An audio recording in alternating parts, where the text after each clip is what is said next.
तो क्या देख रहे हो चौधरी हबीब अहमद?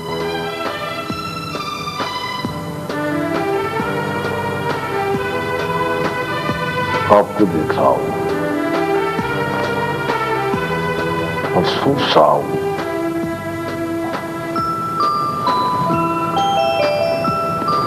हद हो गई है। वक्त कितना बेरहम है। काश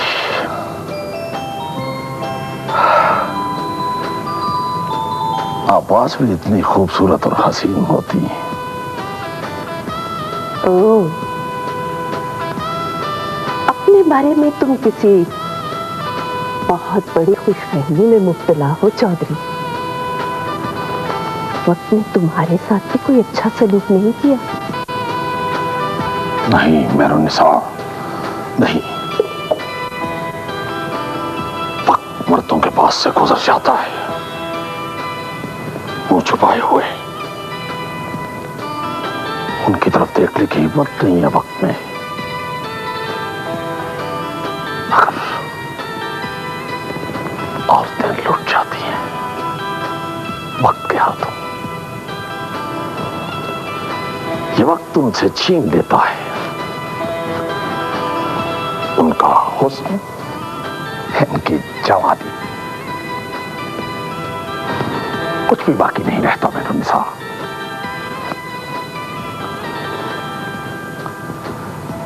क्या इन दो आईने के सामने खड़े रहते हो? कितनी देर लगती है बालों की सफेद जड़ों को छुपाते हुए चौधरी? बूढ़े हो गए हो, अब तो इस चेहरे पर जवानी के आसार भी नजर नहीं। हद हो गई है, मैं ये बर्दाश्त नहीं कर सकता। आप यहां से चली जाएं।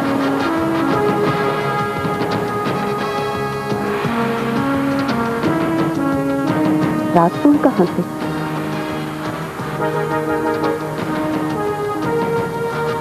कोई था तुम्हारे साथ? ये तो थोड़ी सी शक बाकी है, इसे शक की आग में जला कर राख ना कर दो। कोई भी शरीफ औरत ऐसे घटिया शेर नहीं कह सकती। यूं ही पहलू में बैठे रहो, आज जाने की जिद ना करो। कौन थी वो? तुम्हारी बेटी जवान हो गई है चौधरी हबीब अहमद, अगर तुम्हें शर्म नहीं आती। तो सोचती और शर्मिंदा होती। तुम औरतों की आदत है एक ही बात को बार बार करना। जब आदमी बेशर्म हो जाए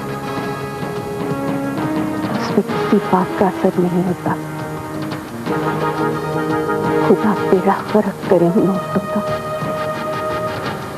जो दूसरों का घर बर्बाद करती है। मेरे दिल से तो उनके लिए बद्दुआ ही निकलती है। हद हो गई, क्यों बद्दुआएं देती हो उन बेचारी औरतों को? एक गजल तुम सुना दो, हम तुम्हारे पहलू में बैठे रहेंगे। सुना था तुम्हारा बाप बड़ा रंगीन आदमी था। मैंने तुम्हारी खानदान की औरतों से सुना था कि चौधरी शेर मोहम्मद की औलाद में से नेकी नहीं निकला। तुम मेरे खानदान तक पहुंच गई। तुम छोटे तबके की औरत इस काबिल नहीं थी कि मेरे खानदान में लाई जाती। मेरे खानदान की जमीनों की हद वहां तक है जहां सूरज गुरूब होता है। जमीनों के मालिक तुम लोग औरतों को भी अपनी जागीर समझते हो, अपने मज़ारे समझते हो।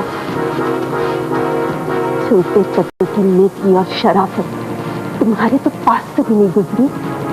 मेरा बाप एक इज्जतदार आदमी था। उस इज्जतदार को मेरा बाप वहां बाहर बिठाता था, जूतों में। अरे जाओ, जाकर लोगों से गांव में अपने बाप के कारनामे सुनो।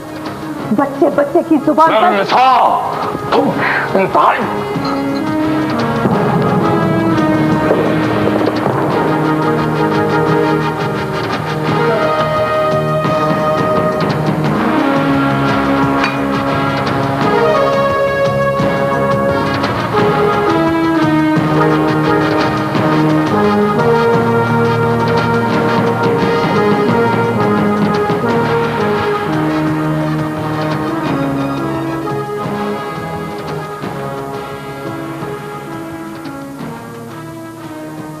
तुम्हारा तो किसी बात पे कोई क्लियर स्टैंड ही नहीं है।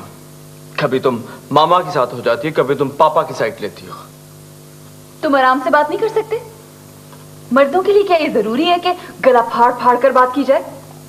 तो क्या औरतों के लिए ये लाजमी है कि वो किसी की बात को समझने की कोशिश ही नहीं करती?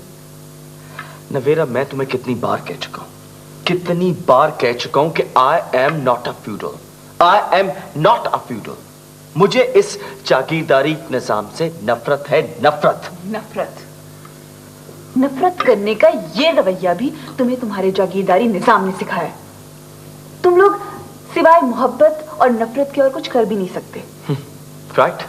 अब तुम ये कहोगी कि मोहब्बत करना भी जागीरदाराना रवैया? 100%। इस हकीकत से तो तुम इनकार कर ही नहीं सकते। फ्यूडलिज्म में मोहब्बत गुलाम बनाने के लिए की जाती है। जिस तरह से जागीरदार जमीन पर कब्जा करता है, बिल्कुल उसी तरह से औरत से मोहब्बत करके उन्हें अपना गुलाम बनाया जाता है। मोहब्बत तो रजिस्ट्री है औरत पर कब्जा करने के लिए। बकवास, बेमानी गुफ्तगू, सुनी सुनाई बातें। नवेरा, ना तो तुम्हें फ्यूडलिज्म का पता है और ना तुम मोहब्बत के मायने से वाकिफ हो। दूसरों की राय को इस तरह से रिजेक्ट करना बहुत ही डेमोक्रेटिक रवैया है तुम्हारा। बहुत बड़े डेमोक्रेट, रेवोल्यूशनरी बनते हो ना तुम लोग। बस जाओ जाओ, जाके मामा को देखो, किसी कमरे में बैठकर रोती होंगी। ये कौन कोई नई बात है? रोजमर्रा का काम है, डेली की प्रैक्टिस है हमारे घर में ये सब कुछ। तुम्हें माँ का बहुत ख्याल है तो जाके खुद पूछ लो। मैं तो बचपन से देखता आ रहा हूं, मेरे लिए कोई नई बात नहीं है। एक ही तरह के डायलॉग रोज रिपीट होते हैं। मामा इल्जाम तराशी से बात नहीं आती और पापा, उनको चीजें तोड़ने का शौक है। आखिर मेरा बाप एक फ्यूडल लॉर्ड है, कोई आम आदमी तो नहीं। माय डियर सिस्टर, अपनी मामा से कहो कि एक फ्यूडल लॉर्ड की बीवी बनकर रहना सीख लें। काश वो ये समझ सकती कि जागीरदारों के घर में डेमोक्रेसी तो आने से रही।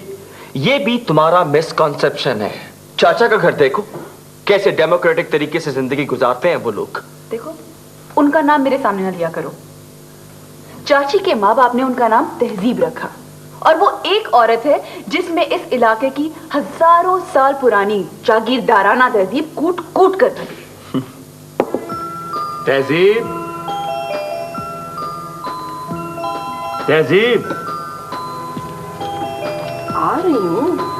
क्या हो गया आपको? आवाजों पे आवाजें दिए चले जा रहे हैं। ऐसी परेशानी की भी क्या बात है?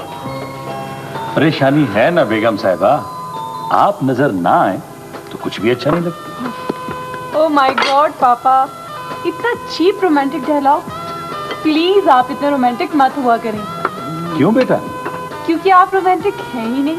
Very good, very good.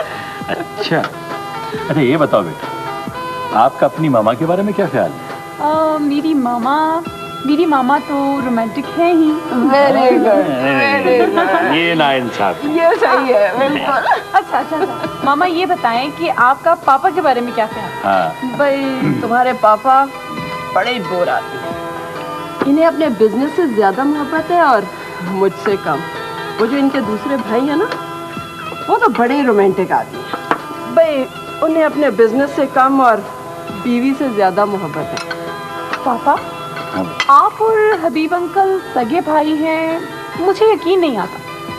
ये क्या कह रही हो बेटी? भाई ये बिल्कुल ठीक कह रही है। हबीब भाई को तो देखकर ना यूं लगता है कि जैसे वो मोहब्बत कर रहे हो। उनकी आंखों में ना एक खास किस्म की कशिश है। मामा, अब आप इतनी भी नाइंसाफी ना करें। मेरे पापा भी बहुत खूबसूरत हैं। Thank you. तुम आखिर हो ना अपने बाप की चमची, सोने की चमची। पापा, आपका हमराज के बारे में क्या ख्याल है? बेटा, हमराज की तरबियत की है उसकी वालिदा ने, इसलिए मुझे वो एक मिडिल क्लास का आइडियलिस्ट नौजवान लगता है। जागीरदारों का बेटा तो वो लगता ही नहीं। दरअसल मेरुन्निसा का ताल्लुक एक आम तबके से था ना। वो तो हबीब भाई की आशिकाना नजर उस बेचारी पर पड़ी और वो मारी गई।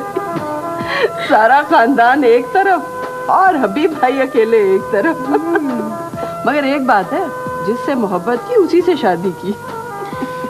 बेगम, आप हबीब भाई का जिक्र तो बहुत कर रही हैं, अपनी शादी का जिक्र भी कीजिए ना बेटी के सामने। हमने लव मैरिज तो नहीं की ना, ये फैमिली में ही शादी हुई। दोनों का जो बैकग्राउंड है वो फ्यूडल। इनकी माँ ने रिश्ता मांगा, मेरी माँ ने हाँ कर दी और बस शादी हो गई।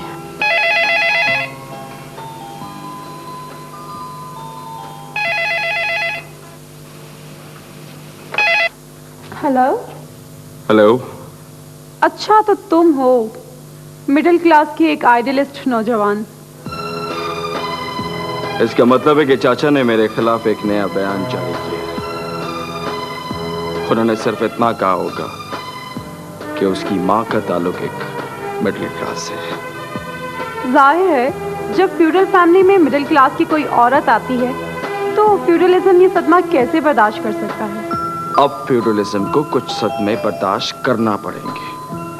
तुम वाकई एक सच्चे आइडियलिस्ट हो। तुम समझते हो ख्वाब देखने से इनकलाब आ जाएगा। हाँ हाँ, ख्वाब देखने से इनकलाब आता है। खैर, तुम ये बताओ कि तुम्हारा प्रोग्राम क्या है? फार्म हाउस आ रही हो? हाँ हाँ, मैं थोड़ी देर में निकलूंगी। और तुम ऐसा करो, 2 ईंटें लेकर उनको आपस में बजाते जाओ। जागीरदारी निजाम खुद ब खुद खत्म हो जाएगा। ओके? मैं सोच रहा हूं कि शेयर ग्रुप ऑफ इंडस्ट्रीज के बोर्ड ऑफ डायरेक्टर के मेंबर की हैसियत से रिजाइन कर दूं। क्यों? क्या हुआ? क्यों? क्या हुआ? तुम तो सोई रहती हो। अपने पापा से पूछो, अखबारात में नेक नामी की कितनी खबरें छप रही हैं। ये लोग बेईमानी करने से बात क्यों नहीं आते? कौन है ये लोग? तुम्हारे अपने हैं ना? तुम क्यों उनके इतने खिलाफ हो गए? इसी बात का तो दुख है कि ये लोग मेरे अपने हैं। मेरा बाप, तुम्हारा बाप, ये लोग बेईमानी से बात क्यों नहीं आते? देखो हमराज, मैं अपने पापा को अच्छी तरह से जानती हूँ। वो एक ईमानदार बिजनेसमैन है। ना वो किसी से बेईमानी करते हैं और ना किसी पर जुल्म। कोई एक शख्स अपने आप को बरील जिम्मा करार नहीं दे सकता। ये एक सिस्टम है, एक फ्यूडल सिस्टम। और इस सिस्टम की जरूरत है कि जितना तुम्हारा बाप बेईमान होना चाहिए, उतना मेरा भी बाप बेईमान होना चाहिए। देखो हमराज, मैं तुम्हारे डैडी के बारे में कुछ नहीं कह सकती, लेकिन अपने पापा को मैं अच्छी तरह से जानती हूँ। इसलिए तुम अपनी इंसाफ पसंदी अपने घर तक रखो। वो जो राइस उन्होंने एक्सपोर्ट किया था ना, उसमें 50% ब्रोकन राइस है। और इस डील की तमाम तर जिम्मेदारी तुम्हारे पापा पर आयद होती है। तुम मेरे पापा के खिलाफ इसलिए बोलते हो, तुम्हारी मम्मी तुम्हें भड़काती है। मुझे समझ में नहीं आता कि आंटी हमारी दुश्मन क्यों बन गई है। तुम औरतों की सोच इतनी छोटी क्यों होती है? क्या हम लोग इसलिए सच बोलना छोड़ दें क्योंकि हमारे बाप झूठ बोलते? तुम जो कह रहे हो वो मैं नहीं कह रही। असल बात ये है हमराज कि तुम अपने डैडी से डरते हो। तुम उनके सामने तो बात कर नहीं सकते, इसलिए उनके खिलाफ बात करके तुम अपना गुस्सा निकालते हो। मेरा अपने डैडी के साथ कुछ जाती झगड़ा नहीं है। मैं तो सिर्फ क्लास कैरेक्टर की बात करता हूँ। क्या है क्लास कैरेक्टर? क्या होता है क्लास कैरेक्टर? तुम सिर्फ कैरेक्टर असैसिनेशन करते हो। अपने डैडी के खिलाफ नफरत का जवाब तुम पूरे फ्यूडलिज्म में तलाश करते रहते हो। तुम्हारी आंखों में मोतिया उतर आया है, तुम्हें अपने इस नाक के आगे कुछ नजर ही नहीं आता। अगर तुम में इतनी हिम्मत है तो जाकर अपने डैडी से बात करो। मैं अपने डैडी से डायलॉग कर लूं। हमारे घर में फैशिज्म नहीं है। You are stupid. फाशिज्म घरों में नहीं होता, दिमागों में होता है, खोपड़ियों में भरा होता है, और तुम्हारी खोपड़ी में भी भरा हुआ है। तुम इस हकीकत को समझ ही नहीं सकती कि एक फ्यूडल एक मर्द की हैसियत से कितना खुदगर्ज, कितना जालिम और कितना सेल्फ सेंटर्ड होता है।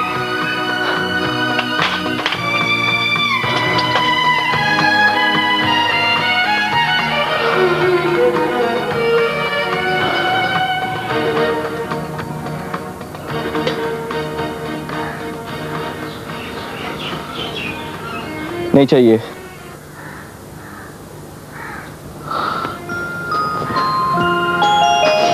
थैंक्स।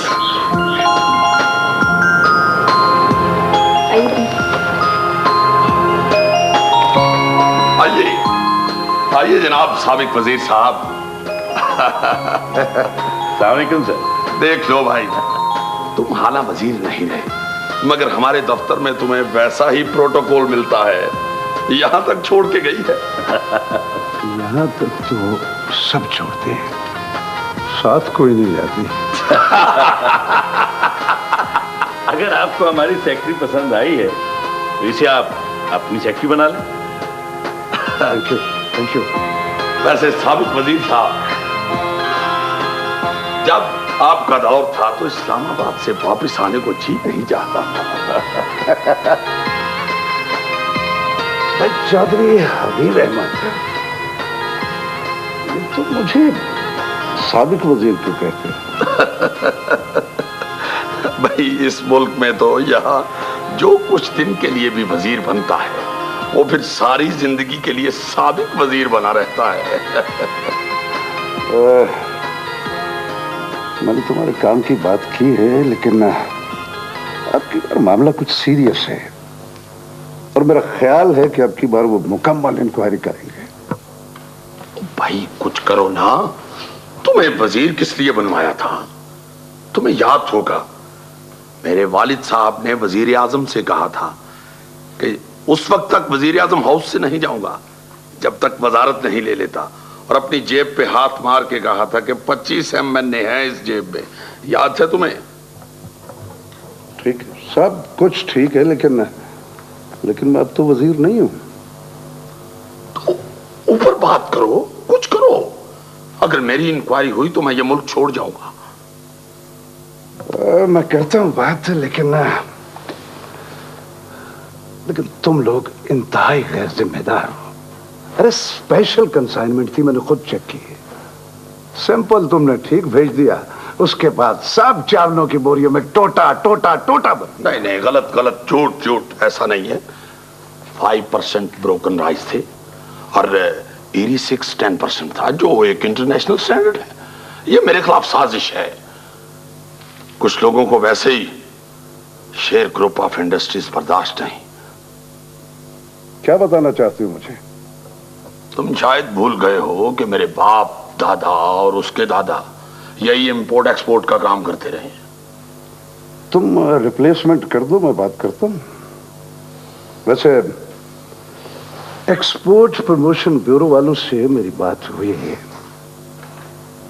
और उनका कहना दुरुस्त है। मुल्क के नाम पर हर्फ नहीं आना चाहिए। वाकई मुल्क के नाम पर हर्फ नहीं आना चाहिए। सुना है इलेक्शन हो रहे और तुम मैट्रिक पास लोग फारिग हो रहे।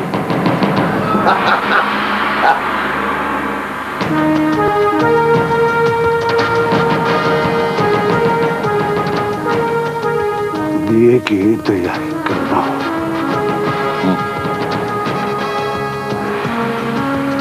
अंग्रेजी में रह जाओगी। अभी तुमने ब्रोकन राइस को टोटा कहा है। अंग्रेजी का इंतजाम ही कर लिया है।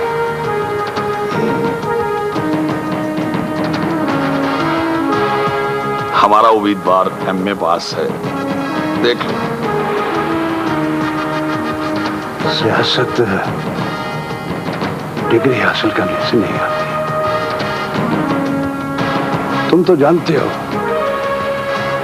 पंजाब के जागीरदाराना सेटअप में चौधरी मुजफ्फर अहमद तोड़ जोड़ का माहिर समझा जाता है। जिस रास्ते से भी गुजर जाओ, पंजाब की सियासत का रुख उसी तरफ हो जाता है।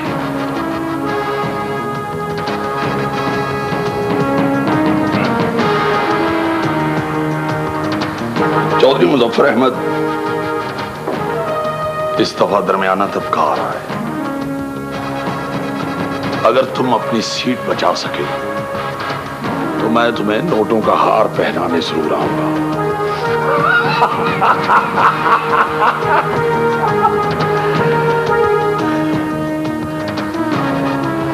चौधरी हबीब अहमद, मेरी दुआ है कि तुम 100 साल मजीद जिंदा रहो और इंशाअल्लाह मैं नोटों का हार तेरे ही हाथ से पहनूंगा। लेकिन उसके बाद क्या होगा ये मुझे कुछ पता नहीं। हाँ हाँ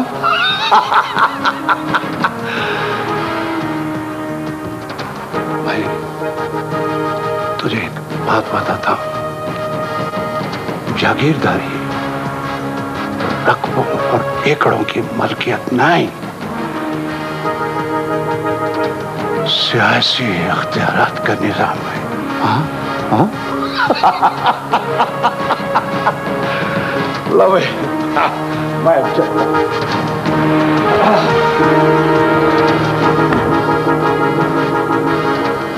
हबीब भाई, आपने उसे नाराज कर दिया।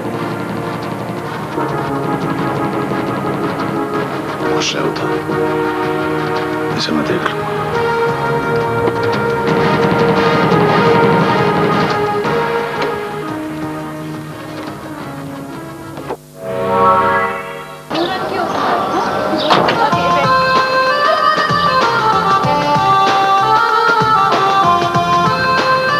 इधर ठीक है, यहाँ पे ओके, ये सही है। इसको यूं रखो, यहाँ से पीछे करो ना। अच्छा, अब आप ऐसे करें, इनके मुख्तलिफ पोज के पोर्ट्रेट्स बना दें। कितने पोर्ट्रेट चाहिए आपको? बहुत से चाहिए। नहीं नहीं, देखिए सिर्फ एक और एक तुम्हारे साथ बस।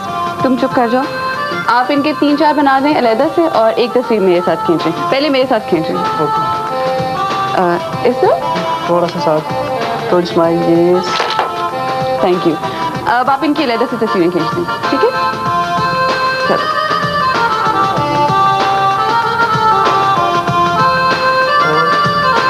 बॉस, उनका सब इनके ये इधर से, ठीक है? परफेक्ट।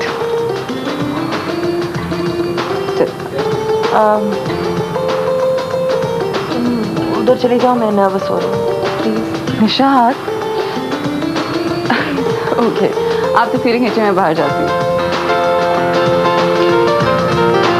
एक स्टेप आ गया जी, थोड़ा सा क्रॉस, उनका सब इनके साथ ये भी इसी तरह उधर देखिए साइड पे, ये स्माइल।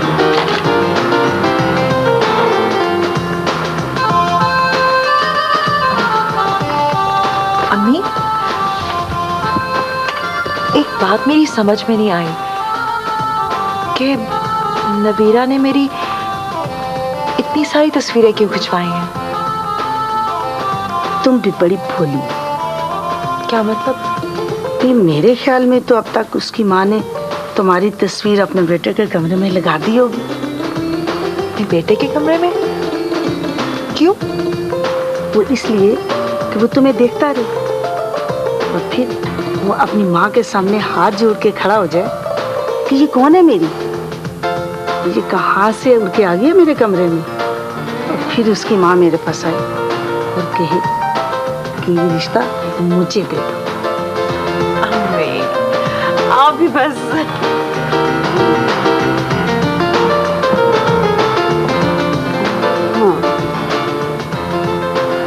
माँ जी यहाँ ठीक है ना?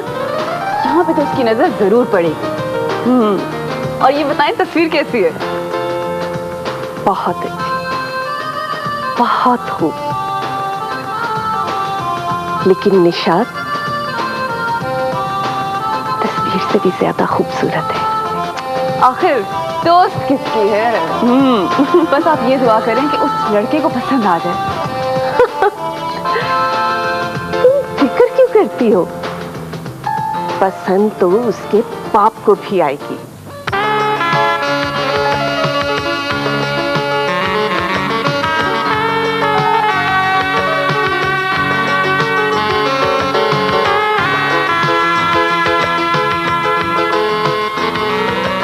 वो भी क्या वक्त था हबीब, जब एक पल भी तुम्हारा मेरे बगैर नहीं गुजरता था।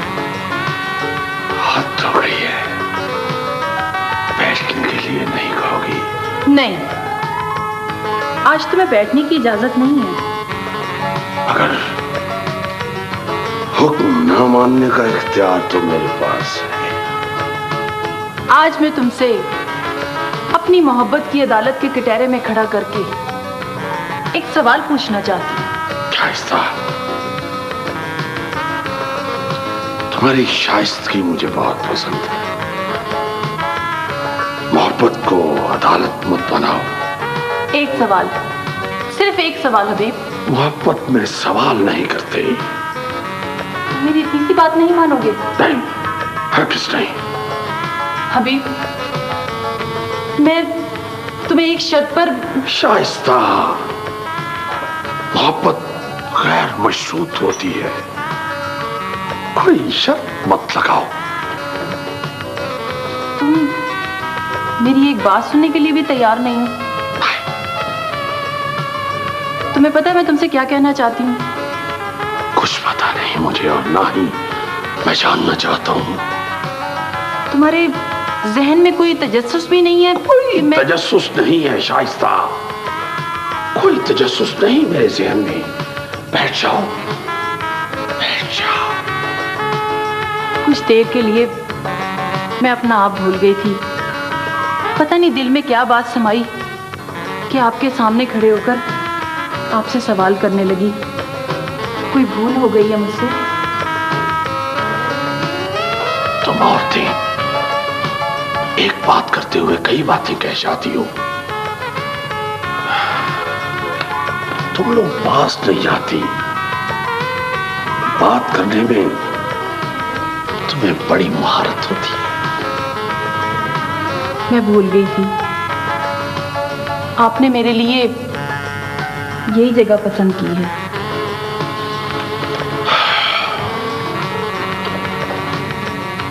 सुबह एक औरत का मुंह देखा, सारा दिन खराब हो गया।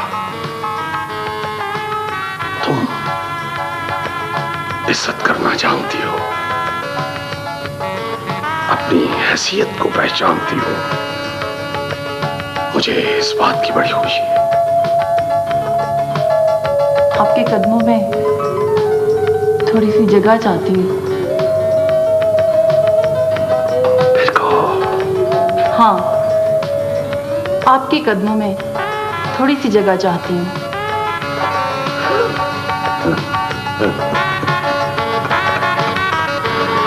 हद हो गई है। तुम ये जानती हो कि ये कदम कहीं नहीं रुकते, फिर भी ये चाहती हो। मुझे तुम्हारी ये बात बड़ी पसंद है। ये तुम्हारी झुकी हुई नसें भी मुझे बहुत अच्छी लगती हैं।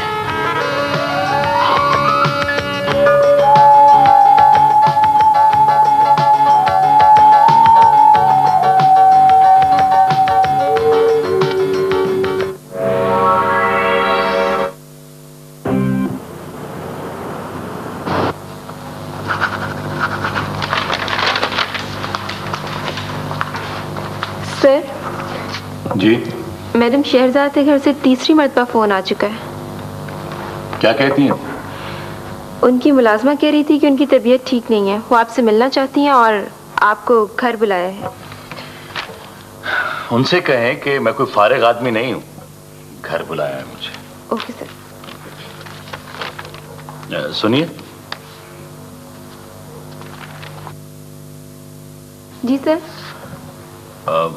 उनसे कहें मैं आ जाऊंगा। Okay sir.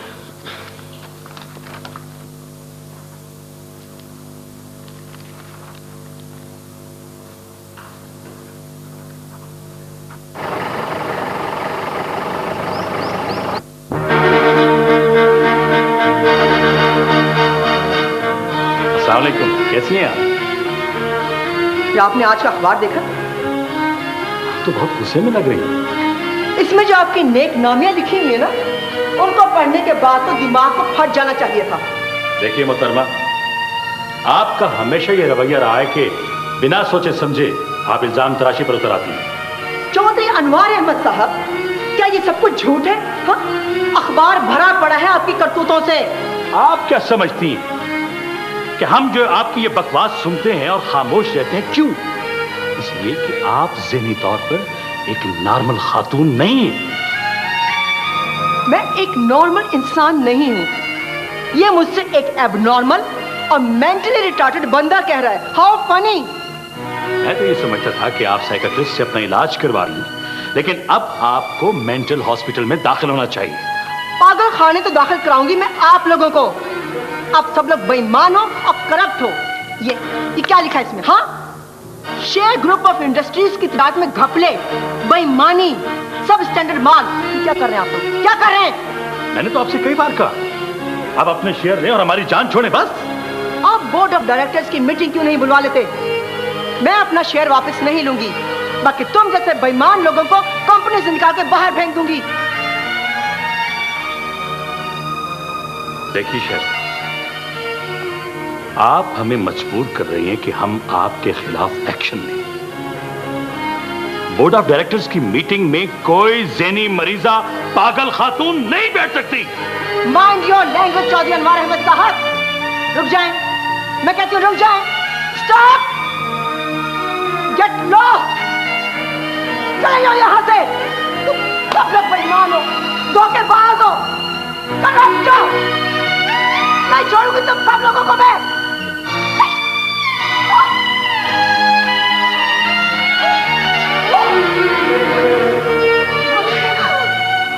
दीदी क्या हुआ?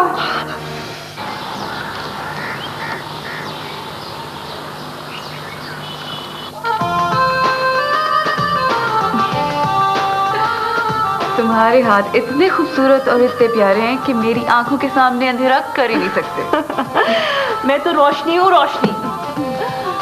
तुम मेरा ख्वाब हो। ख्वाब नहीं, ताबीर हूँ। अच्छा तुम्हें पता है, अभी मैं यही सोच रही थी कि काश तुम आ जाओ और तुम आ गई। ठहरो, मैं माँ जी को बुलाती हूँ। माँ जी, माँ जी देखिए कौन आया है। क्या करती हो? उनको क्यों बुला रही हो? हम जाके मिल लेते हैं। मैं जानती हूँ कौन आया है। दिल से दिल को राह होती है। देखो बेटा, आज मुझे तुम्हारा बहुत इंतजार था। आपने तो डायलॉग ही नहीं सुना। मैंने इसे कहा कि तुम ख्वाब हो, तो आगे उसने पता क्या जवाब दिया? ठहरो, मैं बताती हूँ। इसने कहा होगा कि मैं ख्वाब नहीं, मैं तो हकीकत हूँ। अच्छा माँ जी, अब निजूमी बनने की जरूरत नहीं है। इसने ये नहीं कहा, इसने कहा कि मैं तो ताबीर हूँ। वाह, क्या खूब बात कही निशात ने। बेटा तुम तो वाकई ताबीर हो। वैसे इनसे पूछ लें कि ये किसके ख्वाब की ताबीर है, पता चले कोई और इनके ख्वाब देखता हो। तुम बहुत बुरी हो निशात। आज तुम हमारे यहाँ रहोगी, हमारे साथ खाना खाओगी, फिर नवेरा तुम्हें ड्राइव पर ले जाएगी, और इसके बाद मेरा एक काम है वो तुम्हें करना होगा। आंटी ज़रूर, लेकिन आपको पता है कि अम्मी की तबीयत ठीक नहीं रहती, मैं ज़्यादा देर घर से बाहर रह नहीं सकती। एक तो तुम लोगों का घर बहुत दूर है, तो आप इन्हें अपने घर ले आए ना। वो अच्छा ये बताओ कि हमराज कहाँ है? सबीन, ये तुमने क्या किया है? यहाँ तो आंखों वाले को नजर नहीं आता और तुमने मेरी आंखों में पट्टी बांध दी है। सबीन, इसे मैंने कहा भी था कि बाहर जाने लगो तो मुझे बता कर जाना, लेकिन नहीं, मुझे तो हर वक्त इसकी फिक्र ही लगी रहती है।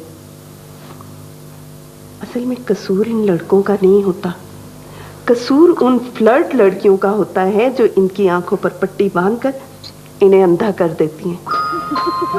सबीन, सबीन, सबीन कहाँ? ओह, ये किसका फोन आ गया? यहाँ एक सोफा था, ये हाँ। ये देखो मेरा करतब। हेलो, कहाँ हो तुम? मैं इस वक्त फार्म हाउस में हूँ और एक लड़की ने मेरी आंखों पे पट्टी बांध दी है। क्या क्या क्या क्या कहा तुमने? तुम्हारी आंखों पर पट्टी बांध रखी है? कौन है वो? ये तो मुझे पता नहीं, वो पट्टी बांध के ना जाने कहाँ चली गई है। अच्छा, इंसान बनो और सीधी तरह घर आओ, मुझे तुमसे एक जरूरी काम है। तुम आओ, तुम्हारी आंखों से तो पट्टी मैं खोलती हूँ, जल्दी घर आओ। Okay, bye, see you. किसका फोन था? मामा का। क्या कह रही थी? कह रही थी कि आओ, तुम्हारी आंखों पे जो पट्टी बंधी है वो पट्टी खोल दो।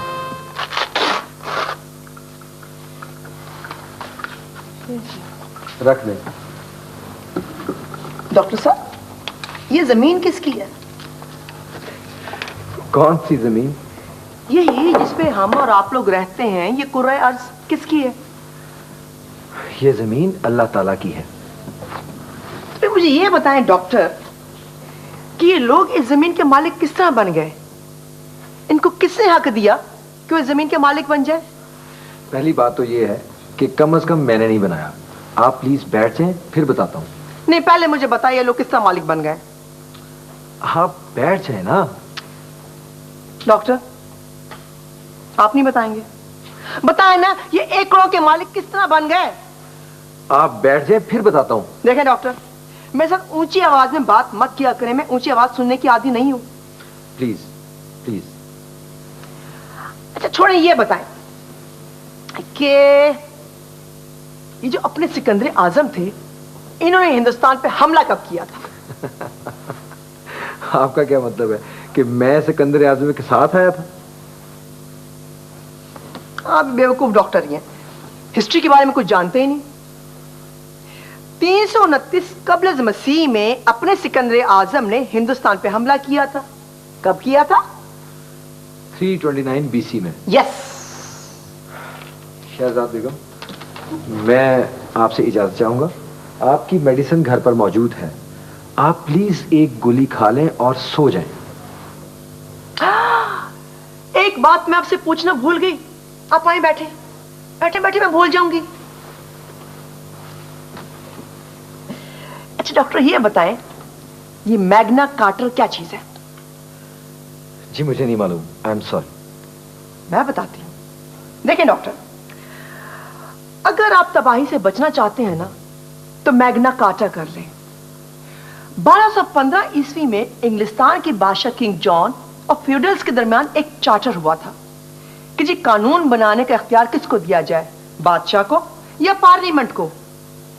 तो डॉक्टर, अगर तुम इंसानों को मौत से बचाना चाहते हो तो जिंदा रहने का कोई बुनियादी उसूल बना लो, और उसके लिए जरूरी है डॉक्टर कि तुम कोई मैग्ना कार्टा तरह से कोई चार्टर कर लो।